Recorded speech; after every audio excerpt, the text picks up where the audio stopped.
Hi, and in this short video I'm going to be going over some misconceptions that a lot of people have about raiding.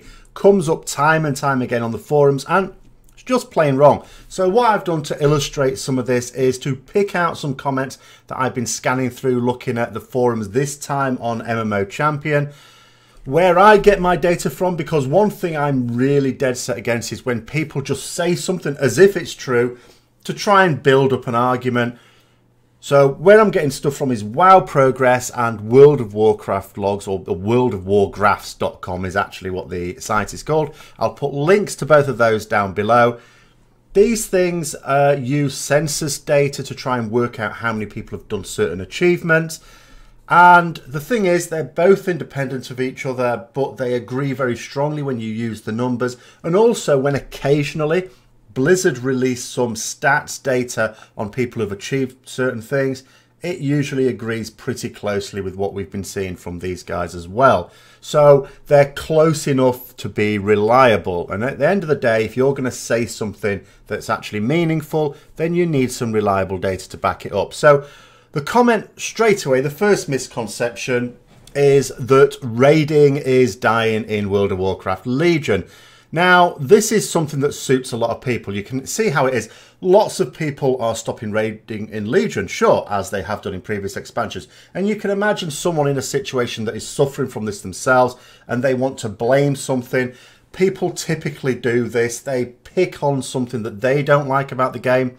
They assume everyone else doesn't like it as well. They make up a supposed fact to back up their argument and then just run from there. And a lot of people just buy it. But this is demonstrably untrue. There are more people raiding in Legion than have ever before, and a lot more as well. At the start of the expansion, there were so many, it was giving the Warcraft logs site massive trouble. I actually remember asking the author, is this just because more people are using Warcraft logs or more people raiding? The answer came back very clear, there's more people raiding. And then some people will sort of say from that, well, you know, Emerald Nightmare, there was a lot more people raiding Mythic then, because the first bosses in Emerald Nightmare particularly were a lot easier than people would expect from a Mythic, and then people came crashing back down to earth, you know, when the harder bosses came around, and in particular with Trial of Valor and then Nighthold itself. So let's have a look at some facts from this. So let's take Nighthold, and let's look at the first boss in Nighthold, Scorpion, and Heroic Scorpion. So this isn't just for people who are going to get bundled through on normal or LFR, but for Heroic as well, where sure, if you join the right pug, you can sort of be carried along if you play the right class and spec. But nonetheless, just in terms of sheer numbers, there are more people that have done Heroic Scorpion than did Heroic Hellfire Assault from Hellfire Citadel last tier. And that was a boss that was just considered trash. An easy boss, no difficulty to it at all. And also one that's been out for longer. There may be people going back there. Not only was that raid out for longer because there's a huge content drought, but, you know, people have been able to go back and do it in small groups or even solo since. So a lot more have been doing the earlier bosses in Nighthold compared to then. Now, let's look at the upper end. Okay, so first boss, whatever it is. Let's compare the end bosses of those two tiers. So Hellfire Citadel, we had Archimonde, and Nighthold, we had Gul'dan. There have been more people do Heroic Gul'dan, which is much more recent, than have done Heroic Archimonde, which is not at all recent. Loads more, in fact. So let's dig into it and let's do some proper equivalency here. So again, looking at Nighthold, because that is the first proper tier that has been completely done and dusted in Legion. In other words, there was a cutting edge and a ahead of the curve achievement for it, which you cannot now get because the next tier, Tomb of Sargeras, is out. Emerald Nightmare is not such a good one to look at, neither is Trial of Valor, because they were out for so long before it was not possible to get the cutting edge or ahead of the curve. That, yeah, Nighthold's a better one to look at. So Nighthold does have an equivalent raid in Warlords of Draenor on the last expansion as well. We've got Blackrock Foundry, and the boss at the end of that was Blackhand. So getting an ahead of the curve, which is what you get for defeating the end boss on Heroic before the next tier of content comes out. Looking at those achievements gives us a much better picture of how many were actively raiding a particular mode at a particular time. So when we look up the achievements, how many people have a particular achievement. So how many people have ahead of the curve Blackhand? It's 10.8% of players. Okay, sizable minority, but there we go. Now if we have a look at how many have got ahead of the curve Gul'dan, 33.9%. So there's a massively increased number. Now a lot of people won't believe that, but that's how it is. That's where we are. There is that many more people raiding now. Raiding is much more accessible. We're not just talking about LFR.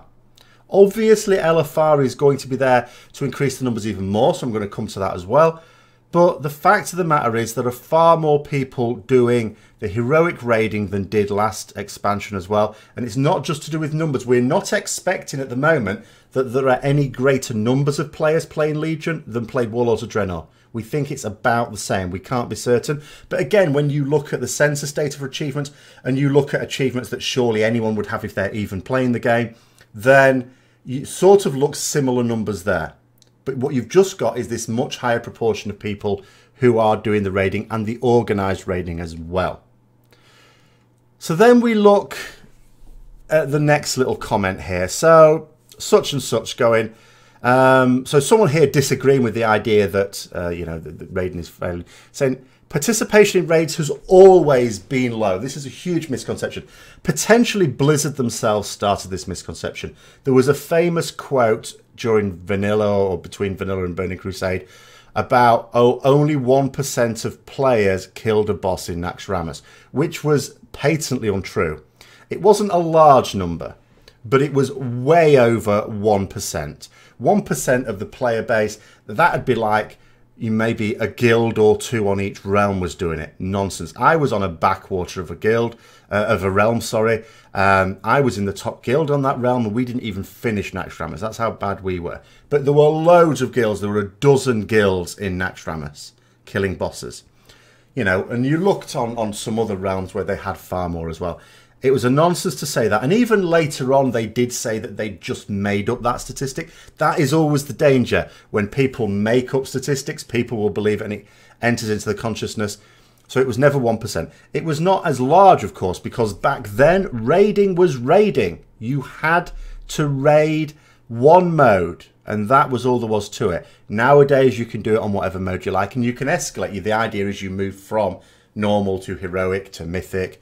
You know, later on LFR comes out, maybe some people do LFR, then maybe they do normal heroic. And that's the way that works out. But the idea that raiding has always been low participation is not at all true. It's never been a majority one until now, ironically, because if you look at it now, another achievement, not the head of the curve, just Deceiver's Fall, the number of people that have killed Kil'jaeden on whatever mode, which includes LFR, has sneaked to just over 50%. So now there's just over 50% of players have done some form of raiding, which, yes, can include LFR, where no one's going to give you a hard time if you're not doing your job, unless, of course, you wipe repeatedly. But nonetheless, in terms of accessing raiding of some form, it's over 50%. But as we can see from the stat I just mentioned for Gul'dan, Heroic Gul'dan, that's a third of players have done Heroic Gul'dan. So that's accessing raiding where actually you do have to join an organised group. Whether it be in a guild or whether it be a pug, you're putting some effort in and you're having to demonstrate to a group that you are worthy of being in that group and carrying out the mechanics. In fact, if we look at the number of people who've done Heroic Kil'jaeden, which at the moment on that mode, on Heroic mode, is the most difficult boss that there is in the game until Antorus in a few weeks, there's about 750,000 players estimated to have had that. And that estimate won't be very far from the mark. As I say, these census data have generally been shown to be fairly close to the mark when Blizzard bring out their own stats on a very small number of things. Another misconception is this idea of Mythic, just as in this statement here, Mythic just being about spending a bit more time and eventually learn the mechanics and do it. Again, huge misconception, not at all true. Because if that were true, why aren't the guilds who raid more hours getting better progress? They don't, because what actually matters is players not only having the skill, but also having the right mindset to do those mechanics as well. We know how it is at the moment. Your DPS whores are going to hold anyone back until they start doing mechanics properly. There's much more, has to be said, personal responsibility in raiding these days than there used to be. Used to be able to get away with 4 or 5 people in your raid do the difficult jobs, everyone else just do whatever.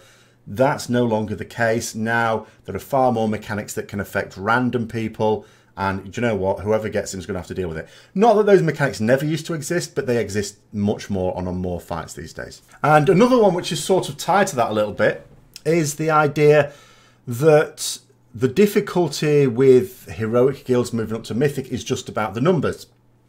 And, you know, part of the reason for me reading these things on the forum in the first place was because I'm preparing to do a sort of guide on help for people who, as guilds, not as individuals, want to move from heroic to mythic, because I've already done it for individuals, and I'll put a card up there to link to that series. But I need to do a lot of research for that because, of course, I've not been in a heroic guild moving to mythic. I've sort of always been in a mythic guild as long as mythic existed for the last few years. But yeah, well, you get this misconception of we just don't have the numbers. Now, this is totally spurious thinking, because think about it this way. Heroic raiding encourages you to go for a larger roster than would generally be healthy for a mythic guild. For a mythic guild, you want generally round about 25. Some have a bit fewer, some have a bit more, but round about 25 is a good number if people are reasonably reliable. You can raid with more than that for heroic. You can go up to 30. So, and the more you have, the more gear you've got, and it also allows you, if you're using master loot, to target where that gear goes. So you're going to gear everyone up more quickly as well. So why wouldn't you want more people in a heroic guild? The answer is, of course you would. So the reason why heroic guilds have fewer than is needed for a mythic raiding is not because you're encouraged to have fewer for heroic raiding. It's actually because the difficulty is in supporting that roster. The guild leaders either don't want to or are not able to support a larger roster, so they don't actively try and find one. And then all of a sudden they want to do mythic, and then it's very quickly trying to get the numbers in. You can't quickly increase your roster by about 10 people. You can't just say to people, right, we want to recruit you because we've only got like 18 people at the moment and we want to do mythic. That person's going to say, well, with me there's 19 people. That's still not enough to do mythic. And you can't expect to suddenly get a load. You're not going to get a bus load of people unless you happen to find a suitable friendship group that wants to join in. So you need to be taking a running jump at it. This is where a lot of people go wrong, that you should have a larger roster for heroic. Make sure your heroic roster is large. That's what's stopping people moving from heroic to mythic. And of course, another thing is to do with the mythic mindset, but I am going to leave that one for the next video because the real misconception here is, as I say, it's about numbers. And also ask yourself this. So let's say you are, and I know many of my viewers are, you're in a heroic guild and you've done your heroic, and some of you will, and I know this from talking to you, you've moved up to mythic, maybe in the last couple of months. And you've done the first few bosses on mythic, and that was great. And then you came to Sisters. Sisters was a bit harder, wasn't it? So that was tough. You toughed that out. You got that. How many people with that experience of going from heroic to mythic, you spent some time progressing through heroic, it's great. Now you're on to mythic. You got the numbers. Suddenly found that all of a sudden there's not as many sign-ups for progress nights once you've got the first few bosses done. So you've got the numbers because you did the first few bosses. All of a sudden, it's getting tougher. And again, that's because the majority of people in a heroic guild, they're in a heroic guild for that reason. There are some people in those guilds who have the right mindset and have the right skill set to be able to do mythic and to have the desire to do mythic. But not a lot. And then, of course, what happens? So people, again, they're going to fixate on what the issue is. They see the issue as not enough numbers. Then they try and look for another cause to this. So what do they do? Like with this comment here, they start attacking the things that are different about mythic. Oh, well, there's no flex. Oh, that's obviously the problem, isn't it? Remember, heroic is flex goes up to 30, mythic's 20. 50% more people allowed for heroic than mythic. So why aren't heroic guild rosters 50% larger than mythic guild rosters? You tell me. Next up is the idea of cross-realm. Now, cross-realm would be fantastic, I would agree, for the individual. It doesn't matter for the guild. For the individual, it is a barrier because it prevents some people joining another guild if it's on another realm because, you know, if they can't afford it, then, you know, it is very expensive as well, especially if you have to join cross-faction. But again, that's not a reason why the guild isn't doing well. For example, in my guild, I'm on a decent-sized realm, because a lot of people say, well, if you're on a low population, no chance. I'm on a decent-sized realm. It's not one of the really big ones. It's as big a realm as you can get without having problems with queues and stuff like that when it gets busy. Hardly anyone that we've recruited, hardly anyone has actually come from this realm. When I've been on a couple of larger realms as well, again, you don't get that many. You obviously get more people from that realm than on a larger realm, but you're still not getting everyone you're recruiting from that realm. You expect when you're recruiting into a mythic guild to be recruiting people cross-realm, at least a significant number of people. So movement across is important for individuals because you are expected to be able to move across, and if you can't afford it. You know, that is something that is a barrier for that, but it's a barrier for the individual, not for the guild. So let me know what you think in the comments below. I'm particularly interested if people have been moving from Heroic to Mythic Radiant on your experiences. So put those down below. Don't worry about writing lots and lots. I will read through it because I am wanting to do this video, which offers some practical advice for people moving from Heroic to Mythic. But I want to talk to you guys about actual experiences. You can also chat to me in real time when I'm streaming. Streaming schedules on Twitch, so just go and find me there. Or follow me on Twitter to find out when I'm going to be streaming. I hope you enjoyed the video. If you did, don't forget to like and subscribe as well as comment down below. And until next time, I'll see you later.